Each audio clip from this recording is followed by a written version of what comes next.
అయితే ఈ ప్రభుత్వం మంత్రి గారు తన ప్రసంగంలో చెప్పారు 22,301 కోటి ఏదో పెట్టినట్టుగా చెప్పారు. 22,301 అంటే ఇరిగేషన్ కు కూడా కేటాయింపులు తగ్గినాయి. దళిత బంధు గురించి ప్రస్తావన లేదు.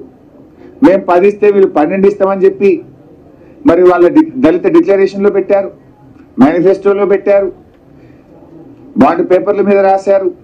కానీ ఇవాళ దళిత బంధు గురించి ప్రస్తావన కానీ ఎంతమందికి ఇస్తారు, ఎప్పటిలోగా ఇస్తారు, మరి దాని గురించి ఎక్కడ మాట్లాడలేదు.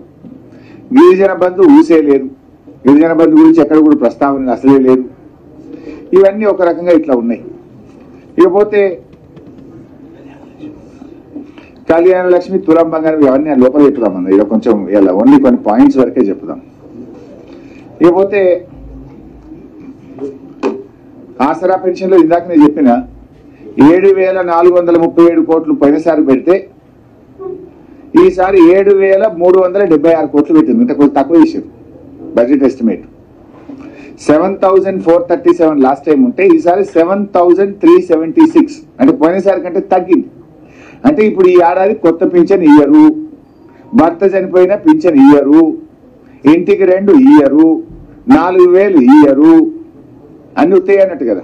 ఇంకేమైనా కమ్మి పెట్టుడే తప్ప ఇచ్చులేదు. ఇక పోయినసారి 7,437 ఉంటే ఈసారి 7,376 చేసిండు. అఫ్కోర్స్ ఎస్సీ కాంపోనెంట్ వేరే ఉంటుంది, అది ఇది కలిపినా పోయినసారి కంటే తక్కువనే ఉండదు. అంటే కొత్త పెన్షన్లకు మంగళం పాడిండ్రు, 4,000 ఇస్తామని చెప్పి మోసం చేసిండ్రు. ఇకపోతే ప్రభుత్వ ఉద్యోగులు బడ్జెట్లో ఉద్యోగుల కేటాయింపులు ఏం పెరగలే. పెన్షన్లు జీతాల విషయంలో 3 పాయింట్స్ ఉన్నాయి, ఇక్కడ 4 పాయింట్స్. నార్మల్గానే ఎంప్లాయీస్ కు 5 to 10% పెరుగుతుంది. ఈ ప్రభుత్వం 5 DL బాకీ పడ్డది, 5 DL బాకీ పడ్డది. ఈ 5 DL ఇస్తే కనీసం 8,000 కోట్లు అదనంగా కావాలి, 8 నుంచి 10,000 కోట్లు అదనంగా కావాలి. దానికి ప్రొవిజన్ లేదు. పిఆర్సీ పెండింగ్ ఉంది కదా, ఆల్రెడీ మొన్ననే చేసేది ఉండే, ఎక్స్టెండ్ చేసిండ్రు, మీరు అక్టోబర్కు ఎక్స్టెండ్ చేసిండ్రు. అక్టోబర్లో పిఆర్సీ నివేదిక వస్తే ఎంత లేదన్నో 25-30% పెంచాలి కదా. మీరంతా కేసీఆర్ లెక్క ఎట్లా పెంచారు? మీరు కేసీఆర్ గారు 73% పెంచారు, 2 పిఆర్సీల్లో 73% పెంచారు. ఎంత లేదని 30% అనే పెంచాలి కదా. తక్కువ. మరి కేసీఆర్ కంటే ఎక్కువ వేస్తే ఇంకా మంచిది, వి వెల్కమ్, పెంచాలనే కోరుకుంటాం. మన పిఆర్సీ ప్రస్తావన కానీ దాని కేటాయింపులు బడ్జెట్లో లేవు. మూడవది 2 లక్షల ఉద్యోగాలు మొదటి సంవత్సరమే ఇస్తామన్నారు కదా. మరి దానికి కొత్త ఉద్యోగులు వస్తే వాళ్ళ జీతాలకు తగ్గ బడ్జెట్ పెంచాలన్నా వద్దా? దీన్ని బట్టి ఏమర్థమవుతుంది? 5 DL గురించి ప్రస్తావన లేదంటే ఇచ్చగట్లేరు, ఎగబెట్టేట్టున్నారు.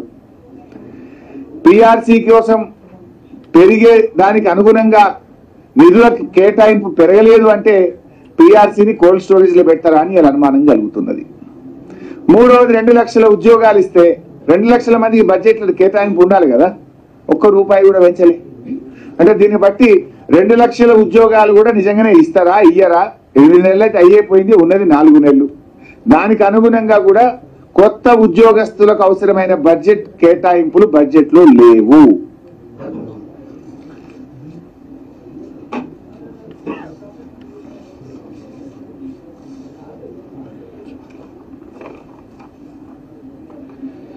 ఇకపోతే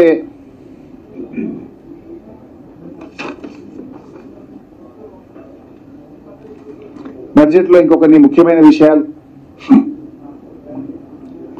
ఆ రోజు ఈ ప్రభుత్వం కేసీఆర్ గారి ప్రభుత్వం ఉన్నప్పుడు బెల్ట్ షాపులు బాగా పెంచారు, ఆదాయం పెంచుకుంటున్నారు, ప్రజల ఆరోగ్యం దెబ్బతింటున్నది. మమ్మల్ని ఒక తిట్టులే.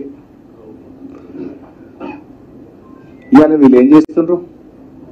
పోయినసారి నేను ప్రవేశపెట్టిన బడ్జెట్లో అసెంబ్లీలో ఎక్సైజ్ ద్వారా వచ్చే ఆదాయం 2023-24 సంవత్సరంలో నేను పెట్టింది 18,470 కోట్లు. గౌరవనీయులైన భట్టి గారు పెట్టింది 25,617 కోట్లు.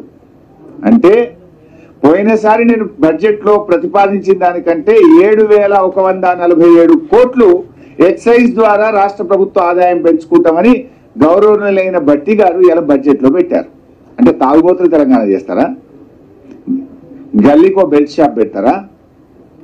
అంటే ప్రజల్ని ఇంకా బాగా తాగమని ప్రోత్సహిస్తారా? అప్పుడు ఏమన్నారు మీరు? మేము వస్తే బెల్ట్ షాపులు బంద్ చేస్తాం. కేసీఆర్ గారు మద్యాన్ని బాగా దాయిపిస్తున్నారు మాట్లాడినారు. ఒక్క సంవత్సరంలోనే 7,147 కోట్లు ఎక్సైజ్ ఆదాయం పెంచుతున్నావంటే, అంటే ఇప్పుడు తాగేదానికంటే డబుల్ తాగాలనా?